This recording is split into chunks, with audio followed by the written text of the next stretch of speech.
pero reaccionar con serenidad. Lo tenemos clarísimo. Si aún asaltan las dudas, nuestras líneas van a estar abiertas, el 212-4100, el 212-7165, y también pueden dejar sus consultas a través del WhatsApp de Encendidos, que es el 973-907-384. Antes de tomar esta clase didáctica tan útil que nos va a dar una funcionaria del INDECI, nos tenemos que ir también de inmediato a Huánuco para tocar un tema que con insistencia se ha mencionado en todos los medios y sin duda va a ser polémico para las próximas semanas. Así es, quiero agradecer a Lisbeth Yáñez, coordinadora de la Defensoría del Pueblo de Huánuco, por contestarnos el teléfono. Lisbeth Yáñez es una autora de un estudio en Huánuco que señala que las chicas en un colegio determinado en mayoría creen que el uso de la falda es obligatorio y que las pone en una situación de desventaja frente a sus compañeros varones. ¿Cómo está, señora Yáñez? Bienvenida. Muy buenos días a todos y a todas las personas que nos están escuchando. Gracias a ustedes por la entrevista. Bueno, quería comentarle, ¿cuál es su reacción ante la respuesta del ministro de Educación, que ha sido tajante al decir que en los colegios no se obliga a nadie a usar ningún tipo de uniforme y que las chicas, si no quieren usar falda, no la tienen que usar? En su experiencia, ¿eso se condice con la realidad? Bueno, es que en realidad desde el Ministerio de Educación existen ya algunas resoluciones que han trabajado donde señalan que el uso del uniforme no es obligatorio. Lo que sucede es que en los colegios esta obligatoriedad sí se está dando. En el colegio en el que yo he trabajado el estudio, por ejemplo, las alumnas en un 83% han señalado que esa obligatoriedad está en su reglamento interno. Este es un trabajo que se tiene que hacer desde la misma dirección, es decir, trabajar estos reglamentos internos con la participación de los y las alumnas, porque eso es lo que señalan las normas relacionadas al trabajo de los derechos de las niñas, la Convención sobre los Derechos del Niño, también está el Código de los Niños, Niñas y Adolescentes, la misma Constitución que ha establecido en su artículo 4 que es deber del Estado proteger a las niñas, niños y adolescentes. Señora Yáñez, en lo práctico, si la niña quiere ir en pantalón al colegio, ¿el director del colegio al que pertenece se lo puede prohibir o no?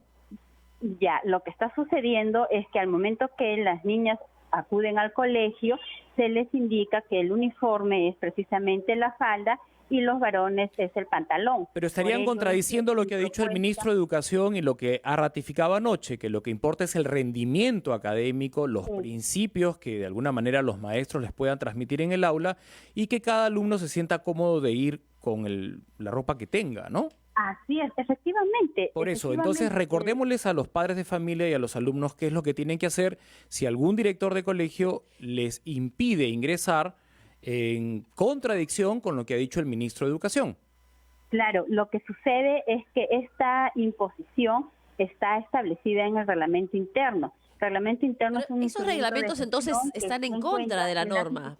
Así es, en contra de las instituciones educativas. ¿Y qué debería hacer el Ministerio de Educación para impedir que se generen estos reglamentos internos que van en contra de lo que establece la norma nacional?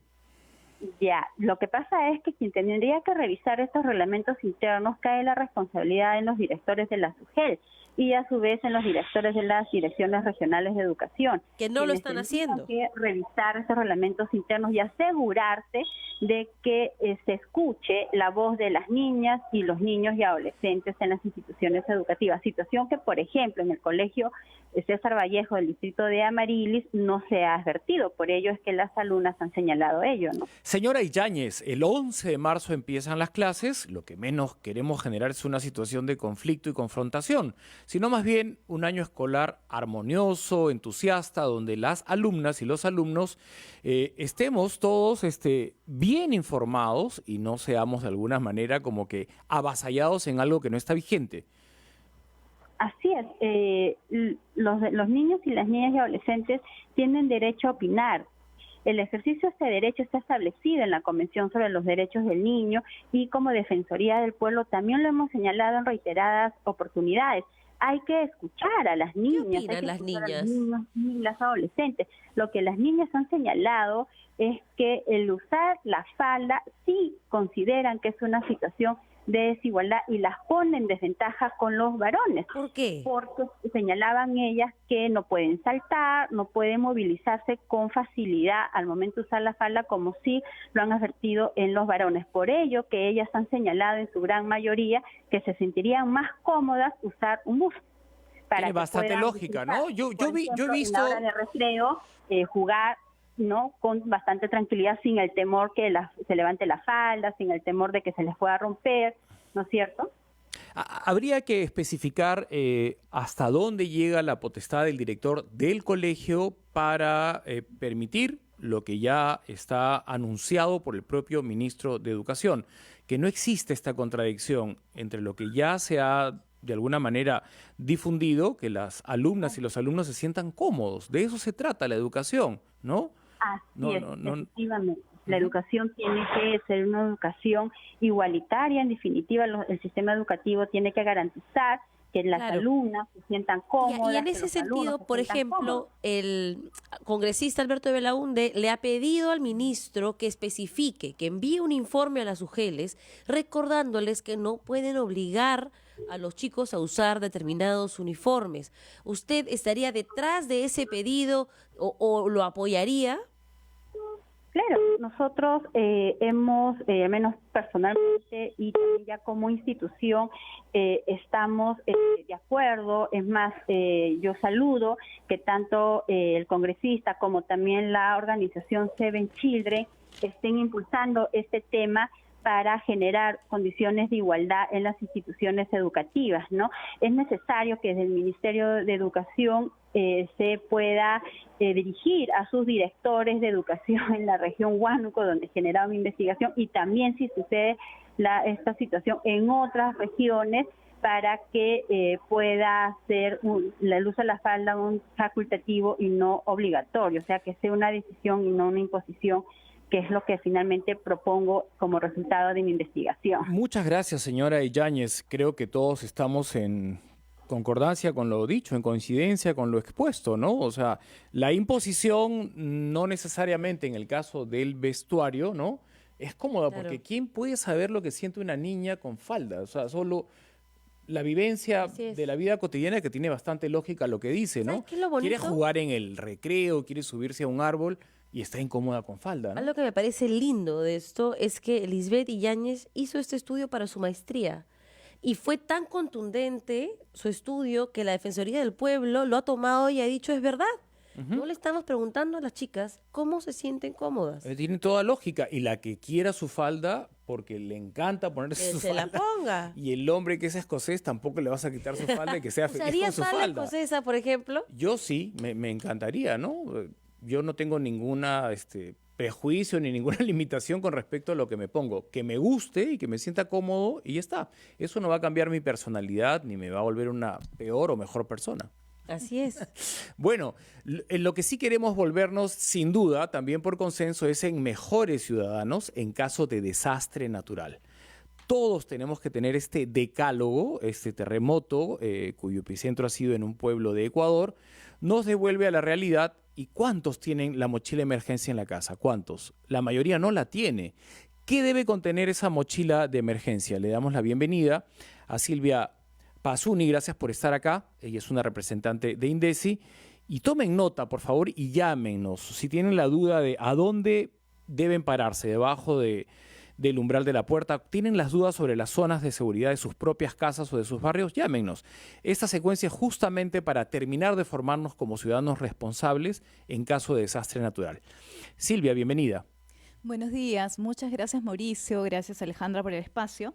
Efectivamente, el sismo de hoy día nos ha hecho recordar que nosotros vivimos en un país sísmico, el Cinturón de Fuego del Pacífico. Si revisamos, por ejemplo, las estadísticas del Instituto Geofísico del Perú, vemos que el año pasado han habido más de 600 sismos a nivel nacional y en lo que va de este año 2019 han habido más de 100 sismos. La mochila necesariamente tiene que ser de un color fosforescente como la que nos has traído, que uno la ve A 15 kilómetros de distancia yo ya veo la mochila, ¿no? ¿Es una mochila así de especial la que hay que tener? No, para nada. Y de hecho que muchas veces nos preguntan si es que dónde venden la mochila, si es que nosotros las regalamos. La mochila realmente puede ser una mochila que ha dejado el hijo en años anteriores del colegio, que ya no la está usando. No es necesario que tengan que comprar una mochila especial. Pero sí que sea mochila porque es práctica de manipular. Sí, es mejor una mochila que un maletín. Efectivamente, porque en un proceso de evacuación uno necesita tener sus dos manos libres, quizás para ayudar a otra persona o para poder escapar de algún lugar con facilidad y no puede estar llevando a la mano un maletín. La que has traído es bastante pesada, yo la estoy tratando de cargar. Soy un hombre que pesa 94 kilos, me considero fuerte y a mí me pesa. Sí. Entonces yo no sé si esta mochila que me has asignado a mí como mi mochila de emergencia es la que todos los ciudadanos podrían manipular. A mí me cuesta trabajo. Sí, estoy pensando en gente más frágil que yo. Efectivamente. Y le generas una lesión en la zona lumbar. Es recomendable que la mochila no pese más de 8 kilos. La mochila es máximo para 2 personas y máximo para apoyar después de la emergencia durante 48 horas, ¿no? Justamente considerando de que no puede pesar demasiado, ¿no? ¿Qué debe contener necesariamente la mochila? Ya, bueno, la mochila en primer lugar tiene que contener alimentos y agua. Eso es absolutamente esencial porque después de una emergencia de gran magnitud no se puede garantizar que haya todavía agua y no se puede garantizar la alimentación, ¿no? Entonces, en primer lugar, alimentos enlatados, alimentos perecibles, bastante agua. En segundo lugar, artículos de higiene, ¿no? Como por ejemplo jabón, paños húmedos. En tercer lugar, un botiquín, ¿no? Temas médicos, por ejemplo, un botiquín con lo básico. Porque algo que se repite sistemáticamente no llega a calar en la conciencia de la ciudadanía. He hecho mi encuesta aquí en la cabina y ninguno tiene mochila de emergencia en su casa y esto me hace pensar que a una escala mayor tampoco. Se repite sistemáticamente y no se cumple. ¿A qué crees que se debe este fenómeno de irresponsabilidad? Nosotros hemos detectado eso y es un proceso social realmente y un proceso de normalización del peligro. La población asume automáticamente que eso no le va a ocurrir o en caso de que se presente un sismo o una emergencia, no le va a afectar en mayor grado, ¿no? Entonces, eso es algo con lo que estamos trabajando constantemente cuando hacemos, por ejemplo, simulacros o cuando tenemos este tipo de entrevistas. Por ejemplo, de hecho, que como institución del Estado nosotros tenemos responsabilidades de planificación, ¿no? Tenemos un plan de preparación nacional, un plan de contingencia nacional, pero la familia también tiene que tener su plan familiar de emergencia y la mochila de emergencia es parte de ese plan familiar. Es importante, por ejemplo, que las familias sepan que dentro del plan familiar tienen que identificar las zonas de riesgo, dentro del plan familiar tienen que identificar cuáles son las zonas seguras dentro de su vivienda, dónde pueden colocarse después de un sismo. Evidentemente, el tema de la mochila de emergencia es parte de este plan y también una asignación de responsabilidades de qué es lo que hay que hacer después de un sismo, ¿no? Muchísimas gracias, Silvia, por recordarnos estos consejos que nos pueden salvar la vida.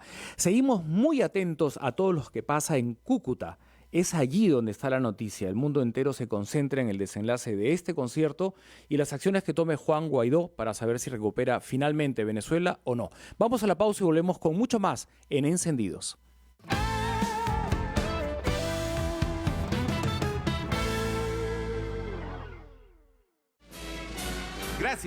Gracias público. Giovanita, ¿qué está haciendo Hernán? No sé. Hernán, dime qué estás haciendo. Practicando mis pasitos de marinera porque nos vamos a Trujillo.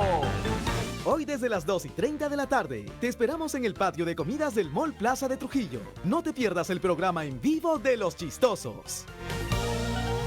Ingreso libre, capacidad limitada. Todo todito, hito, bien limpiecito, hito, bien lavadito, hito, con mi patito, hito, con mi patito, hito. Detergente Patito viene con estrellitas de jabón con poder sacamanchas. A un precio huevito, con mi patito. 150 gramos a solo 90 centavos. ¿Aló? ¡Mauricio! ¿Sí? ¡Acaban de abrir la raja! ¡Escucho mucho ruido en el garaje! Ese es tu equipo de música nuevo, pidiéndote que contrates Prosegur Smart. Una alarma inteligente con la que puedes monitorear tu casa desde tu celular, estés donde estés, inclusive desde la playa. Este verano, contrata Prosegur Alarmas. Tu casa segura desde tu celular. Es hora de disfrutar una Inca Kola retornable y ayudar al planeta reusando tus botellas.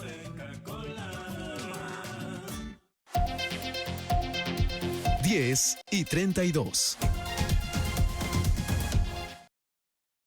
Los titulares de RPP.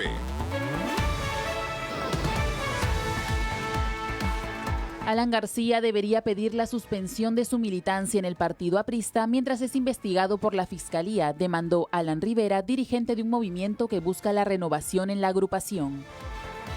Raimundo Trindade Serra, ex apoderado de Odebrecht, declaró a los fiscales peruanos que Odebrecht aportó $200.000 a la campaña de Lourdes Flores a la alcaldía de Lima en el 2010. Según información